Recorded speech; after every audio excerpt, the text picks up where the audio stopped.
যারাই সরকারে যায় তাদের একটা জনপ্রিয় বাক্য আছে, তারা বলে এই সরকারের উপদেষ্টাদের মুখে আমরা শুনতে পাচ্ছি রাতারাতি কিছুই করা সম্ভব না। তো রাতারাতি কিছুই করা সম্ভব না এটা আমরা জানি, আমরা বুঝি। রাতারাতি আপনাদের কেউ কিছু করতে বলে নাই, কিন্তু আপনাদের তো লক্ষণটা দেখা যাবে যে আপনি কোন পথে হাঁটছেন। আপনি হাঁটছেন যারা ঋণ খেলাফি তাদের স্পর্শ করবেন না, যে জনগণ নিপীড়িত অবস্থায় আছে, দারিদ্র্যের মধ্যে আছে, জিনিসপত্রের দামে হিমশিম খাচ্ছে, তাদের উপরে বোঝা চাপাবেন। আপনি যারা অন্যান্য জাতি গোষ্ঠী জনগোষ্ঠী আছে তাদের উপরে অত্যাচার করবেন, নিপীড়ন করবেন। শ্রমিকরা বকেয়া মজুরি চাইতে গেলে তার উপরে গুলি করবেন। তারপরে বলবেন যে রাতারাতি করা সম্ভব না। রাতারাতি কি করা সম্ভব না? আরো নির্যাতন করা সম্ভব না? না কি সম্ভব না? আপনারা যদি এগুলির সমাধান করতে চান তাহলে সূচনাটা অন্যরকম হবে, জনগণের দিকে তাকিয়ে থাকলে সেটার ভঙ্গিটা অন্যরকম হবে। এবং আমরা গণতান্ত্রিক অধিকার কমিটি থেকে সরকার আসার পরে 2 মাসের মাথায় সরকারের আশু করণীয় বলে আমরা একটা তালিকা দিয়েছিলাম, প্রধান উপদেষ্টার কাছেও জমা দিয়েছিলাম।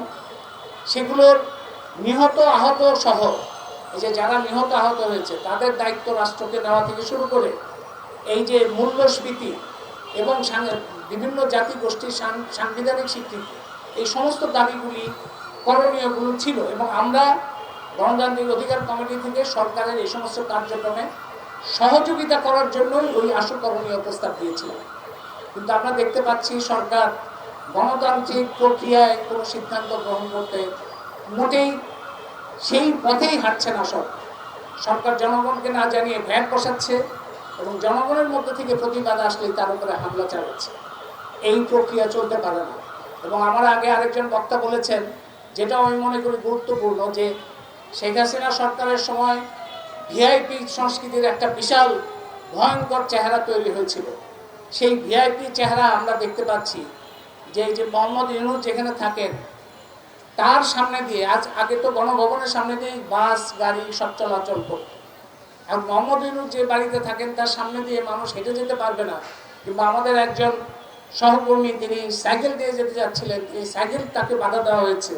কি কারণে?